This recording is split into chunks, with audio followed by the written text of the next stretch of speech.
What's good, y'all? Uh, so I wanted to talk about the state of Instagram Reels. Um, Given the kind of content I consume, being similar to those younger than me, I wanted to talk about ads.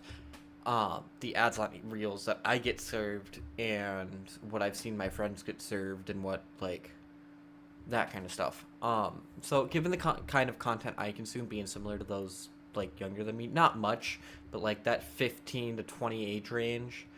Um, the fact that I'm getting ads for like Blue Chew or Adult AI is interesting to say the least. Um, there is obviously an algorithm at play. I don't get a lot of targeted ads. I intentionally turned off a lot of the tracking on me because I, quite frankly, don't trust a lot of web browsers. I don't want most of my information out on the internet. Really funny given that I stream and record YouTube, but that's different. Not really, but different. But like, if I'm consuming stuff like Minecraft Let's Plays or FNAF gameplay, stuff that is, for the most part, intended for children, why are you showing me ads that have sex or either directly related to sex or have sexual connotations and connections in them? I don't have kids of my own.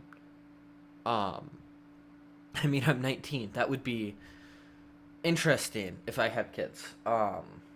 But like, I do have a nephew. He's 3 years old right now. In probably 3, 5 years, 5, 10 years, when he gets into gaming, when he wants to start playing those kind of games and gets his own phone and is like has access to all of this. I know for a fact my sister wouldn't want him seeing stuff like that. I don't want him seeing stuff like that. So the fact that like I'm being served this, and in 12 years when he's not a similar age to me, but he's younger than I am now, and he'd be consuming some. And again, a lot of this depends on like his sense of humor, all of that.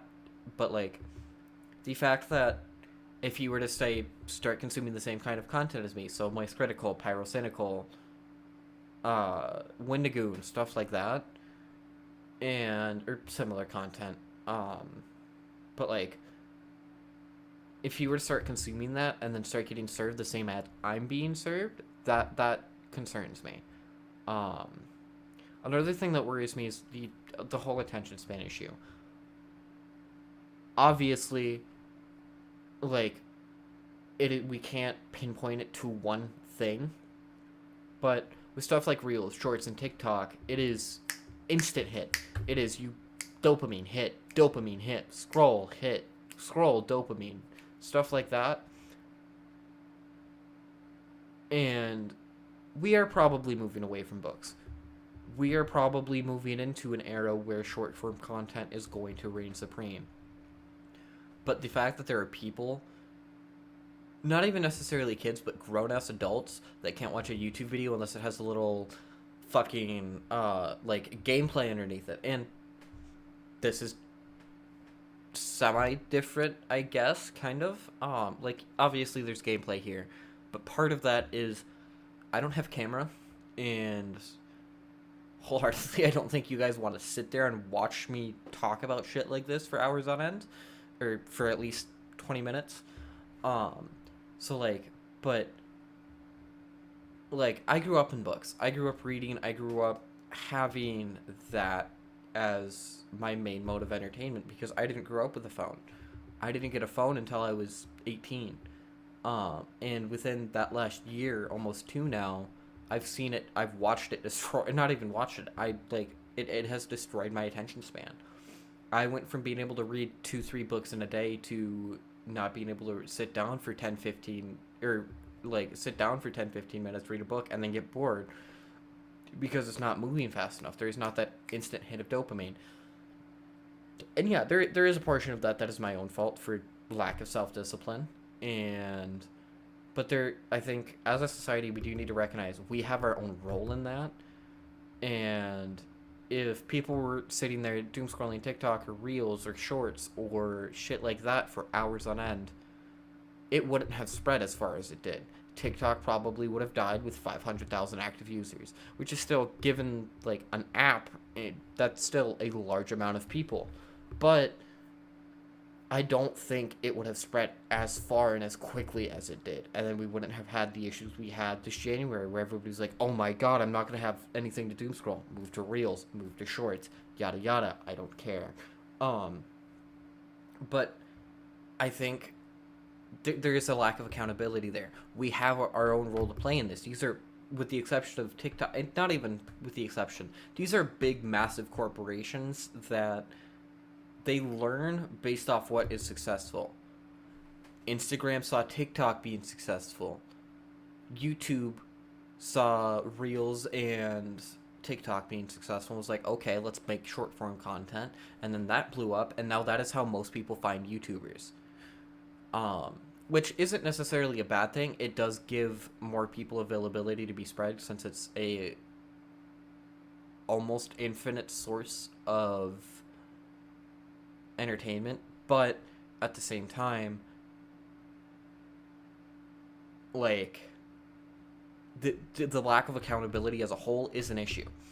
And I think that it has some pretty scary implications for the future. With that being said, I do think that corporations did have a larger role to play. We got, like, I won't say TikTok was pushed kind of hard onto us, but, like, there was definitely at least some minor advertising. Not really, but, like, there was still, especially with Reels, which is what I consume, so that is where, like, I don't like TikTok. It is, I don't like being served ads every fucking video I watch. And some of that is also just my sense of humor.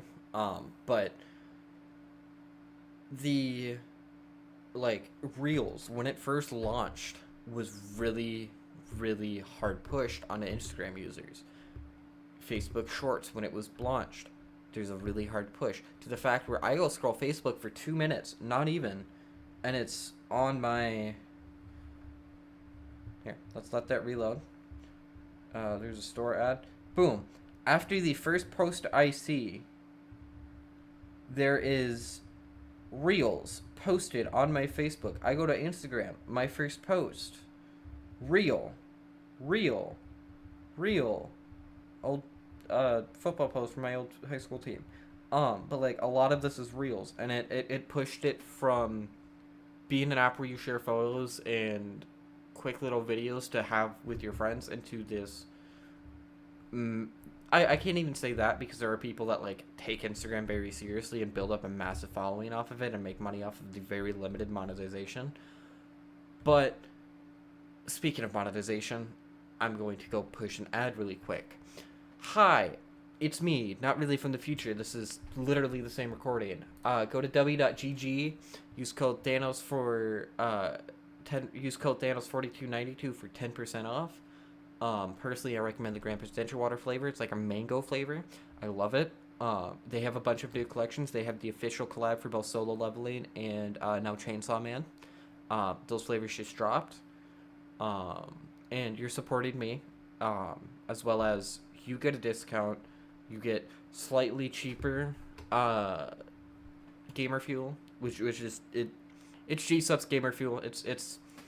I kind of mentally categorize all of those into the same thing, and to me they kind of are. It's caffeine for when you want to lock into a game. It helps with that. I can attest to that. My stats in Siege went up. Not really. I'm still ass, but they went up. It did play a role into me getting better at Siege. So yeah, there's that. Ad break over.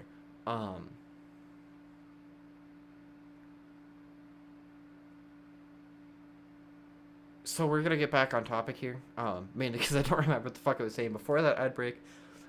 I'm gonna have a very, very controversial take here. Parents that put their kid in front of a screen need to learn how to parent. There are situations where, yeah, if I'm, like, eating at a restaurant with my sister, like, we're at Applebee's, we don't want my nephew running around the entire store. That is different. That is, you are doing it because your kid, eating isn't stimulating to them. Eating isn't going to, like, yeah, it's food.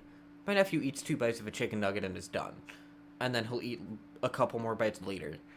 Like he eats, like he eats, but it's in very very small batches.